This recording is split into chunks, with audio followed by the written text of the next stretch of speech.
Good morning, everybody. Myself, Rajneesh, once again, welcome all of you to CUT Express. आज की class शुरू करते हैं जो हमारी करंट अफेयर्स की क्लास है। और जितने भी हमारे करंट अफेयर्स के टॉपिक है हम सिर्फ करंट अफेयर्स ही नहीं देखेंगे, उसके साथ साथ जो भी स्टैटिक पोर्शंस रिलेटेड है या एसोसिएटेड है उन स्टैटिक पोर्शंस को भी देखेंगे, समझेंगे कि किस तरीके से करंट अफेयर्स रिलेटेड है, क्योंकि कई बार क्वेश्चंस करंट अफेयर्स से ना पूछ के डायरेक्टली स्टैटिक पोर्शन से पूछ दिया जाता है। हम दोनों चीज को साथ साथ करते चलते हैं। चलिए शुरू करते हैं अपनी क्लास। पहला क्वेश्चन आप देख सकते हैं, जालियांवाला बाग मजाकर के ऊपर है, जिसे अमृतसर मजाकर के नाम से भी जाना जाता है। पूछा गया है कि ये इंसिडेंट किस डेट को हुआ था, right. So of course like इस इंसिडेंट के डेट पे हम आएंगे, बट उससे पहले हम थोड़ा बहुत जान लेते हैं कि जालियांवाला बाग जो कांड हुआ था वो हुआ क्या था, जिसमें हमारे देश में जब अंग्रेजों का शासन था उस समय हजारों लोगों की जान गई थी। एक्चुअली अंग्रेजों ने, ब्रिटिशर्स ने एक कानून लाया था जिसका नाम था रॉलेट एक्ट, राइट।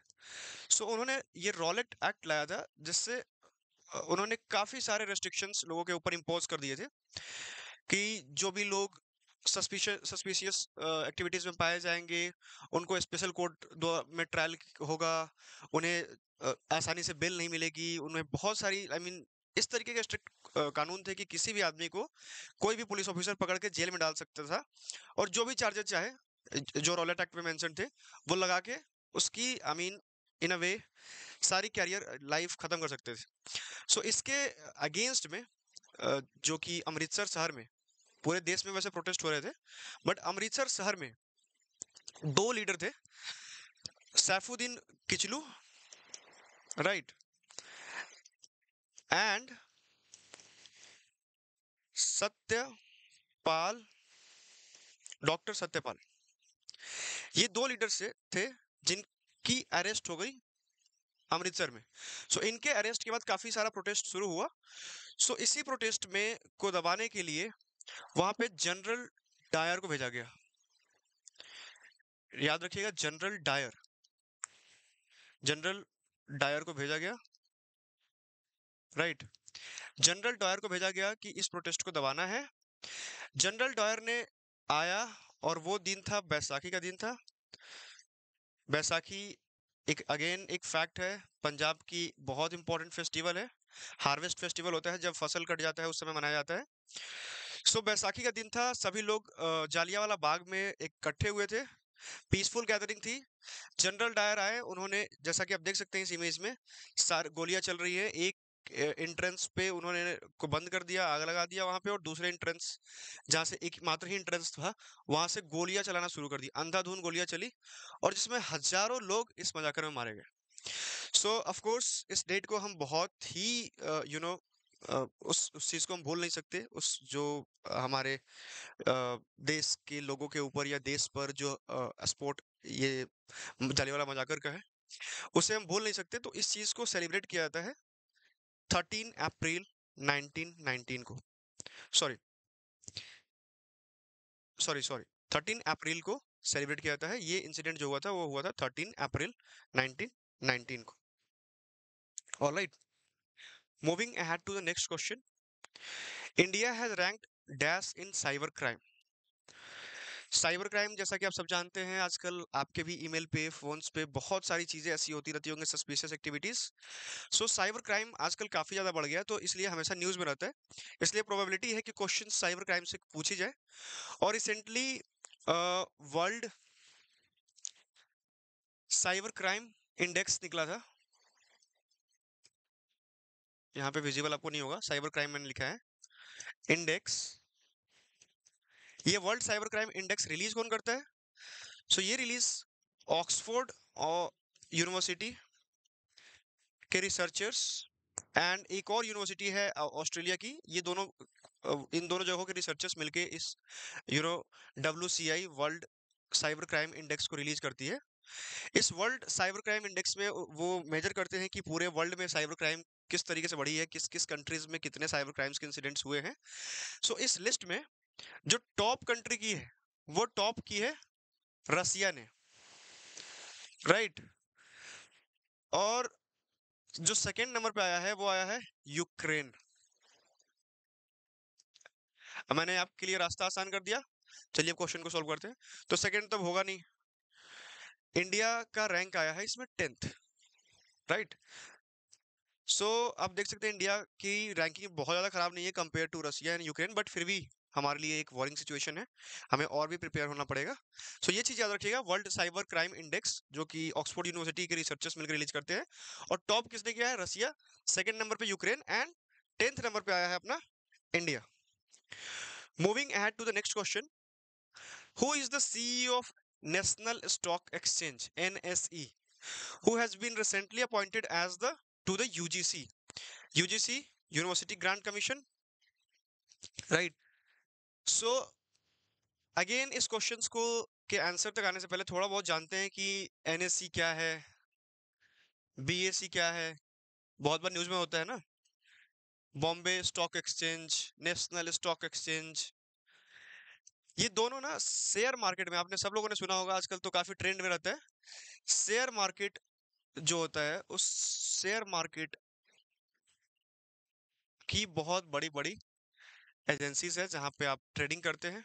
आप, है ना, आप या आपने सुना होगा लोगों को ट्रेडिंग करते हुए। सो इंडिया की ये दो बहुत बड़ी बड़ी बेसिकली कॉर्पोरेशन है जो जहाँ पे ट्रेडिंग होती है। So, इन दोनों को रेगुलेट कौन करता है? तो इन दोनों को रेगुलेट करता है सेबी। अब आपको कमेंट सेक्शन में सेबी के बारे में मैं आपको थोड़ा सा बता देता हूँ। सेबी का फुल फॉर्म होता है securities and exchange board of India, and exchange board of India.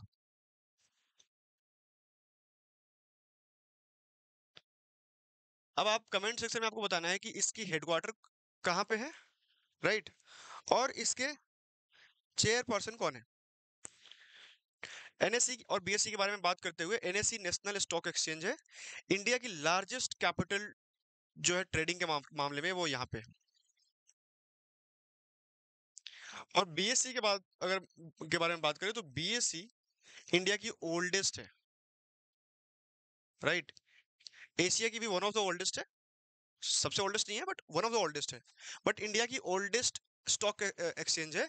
और NSE, आप जैसा कि आपको मैंने बताया कि अभी अगर मार्केट शेयर देखा जाए तो NSE का सबसे ज्यादा है, राइट। सो हमसे पूछा पूछा गया कि CEO कौन थे, कौन है अभी NSE की, जो जिनको UGC में अपॉइंट किया गया है।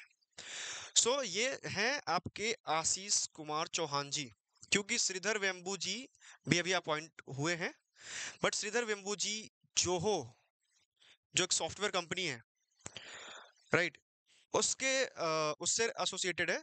सो आपका करेक्ट और आंसर जो होगा वो होगा option number D, Ashish Kumar Chauhan.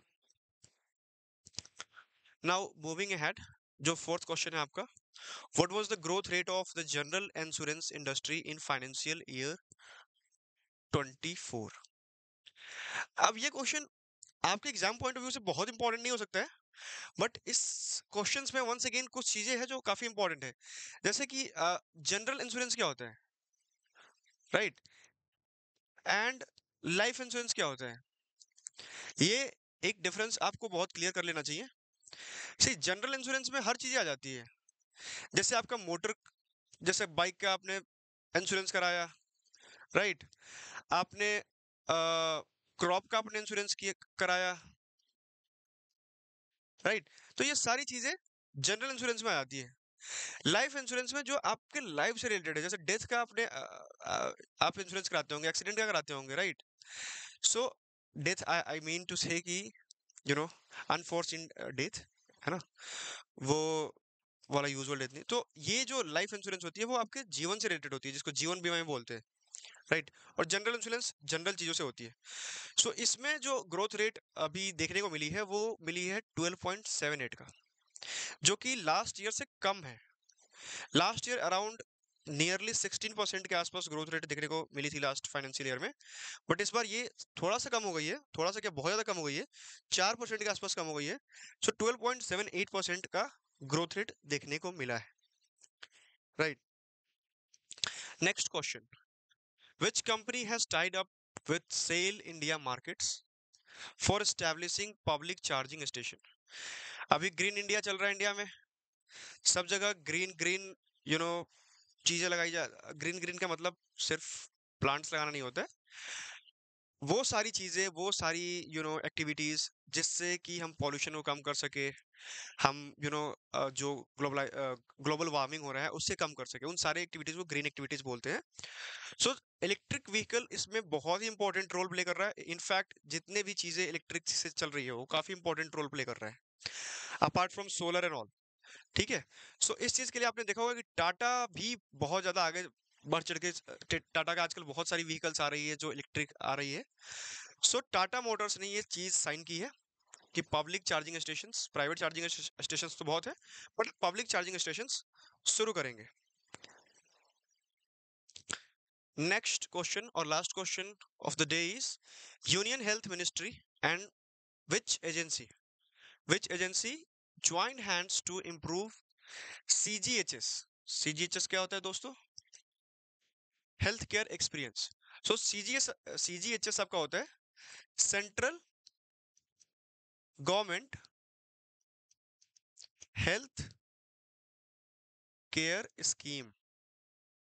Central government health care scheme. So union health ministry का नाम आया है। आपको थोड़े से कुछ चीजें जान लेनी चाहिए कि अभी आपका यूनियन हेल्थ मिनिस्टर कौन है। कौन है? ये हैं आपके मनसुख एल मांडवीय जी। ठीक है। सो मनसुख एल मांडवीय जी आपके यूनियन हेल्थ मिनिस्टर हैं, और इन्होंने एक पर्टिकुलर एजेंसी के साथ यू नो जो central government health care facilities है उस चीज को इम्प्रूव करने के लिए एक बेसिकली डील साइन किया है। सो ये कौन सी एजेंसी हो सकती है? चलिए कॉमन सेंस लगाते हैं यहाँ पे। सिडबी क्या होता है? स्मॉल इंडस्ट्री से रिलेटेड चीजें हैं ना, तो ये तो होगा नहीं। नीति आयोग, नीति आयोग हो सकता है? हो सकता है। वर्ल्ड बैंक, वर्ल्ड बैंक आपको यूजुअली आपने देखा होगा लोन्स वगैरह के मैटर्स में होती है। सो वर्ल्ड बैंक को भी हम एलिमिनेट कर सकते हैं। क्वालिटी काउंसिल ऑफ इंडिया यहाँ पे लिखा हुआ है, क्वालिटी, क्वालिटी को इंप्रूव करने के लिए। सो हमें सटीक आंसर कौन सा लग रहा है? नंबर डी, जिससे क्वालिटी इंप्रूव होगी। राइट। अब थोड़ा सा जान लेते हैं क्वालिटी काउंसिल ऑफ इंडिया के बारे में। क्वालिटी काउंसिल ऑफ इंडिया आपकी क्या है? So quality council of India basically, जिसको QCI भी बोलते हैं, so quality council of India आपकी PPP मॉडल में बनी हुई है, पब्लिक प्राइवेट पार्टनरशिप मॉडल पे, जिसमें गवर्नमेंट भी है, पार्ट प्राइवेट स्टेक होल्डर्स भी है। प्राइवेट स्टेक होल्डर्स कौन कौन है? सो इसमें एसोचैम है, जो एसोसिएशन ऑफ इंडस्ट्रीज वाले लोगों का है। उसके बाद आपका CII है, कन्फेडरेशन ऑफ इंडियन इंडस्ट्री, और फिक्की है। राइट। ये तीनों एजेंसी एंड गवर्नमेंट मिलके ये क्वालिटी काउंसिल ऑफ इंडिया बनाती है। क्वालिटी काउंसिल ऑफ इंडिया करती क्या है? सो जितने भी हमारे इंफ्रास्ट्रक्चर से रिलेटेड, डेवलपमेंट से रिलेटेड, हेल्थ केयर से रिलेटेड, एजुकेशन से रिलेटेड, क्वालिटी वाइज या एक्रेडिटेशन से रिलेटेड चीजें हो सकती है, जिससे कि हम उस चीज को कितना ऊपर ले जा सकते हैं, कितना अच्छा बना सकते हैं, उस चीज के लिए ये एक्रेडिटेशन देती है, क्वालिटी मेजर करती है। सो इसके साथ गवर्नमेंट ने साइन किया है हेल्थ केयर एक्सपीरियंस को बढ़ाने के लिए। राइट। सो आई होप कि आपको ये वीडियो पसंद आई होगी। राइट। अगर आप का कोई भी सजेशन या फीडबैक है तो हमारे कमेंट सेक्शन में दीजिए, और कोशिश करते रहिए कि आप भी इसी तरीके से रिलेट करके पढ़ें, सो दैट आपकी पढ़ाई काफी इजी हो जाएगी। आपको बहुत स्ट्रेस लेना नहीं होगा करंट अफेयर्स पे। करंट अफेयर्स के साथ आपके स्टैटिक पोर्शन भी कंप्लीट होते जाएंगे, और एग्जाम हॉल में आप वो जो प्रेशर होती है ना कि ये चीजें नहीं आ रही है तो करंट अफेयर्स में मैंने पढ़ा ही नहीं, वो नहीं होगा। आप चीजें समझ के पढ़ेंगे, रिलेट करके पढ़ेंगे, तो 100% आप क्वेश्चंस को अच्छे से अटेम्प्ट करके आएंगे। So thank you so much for watching us.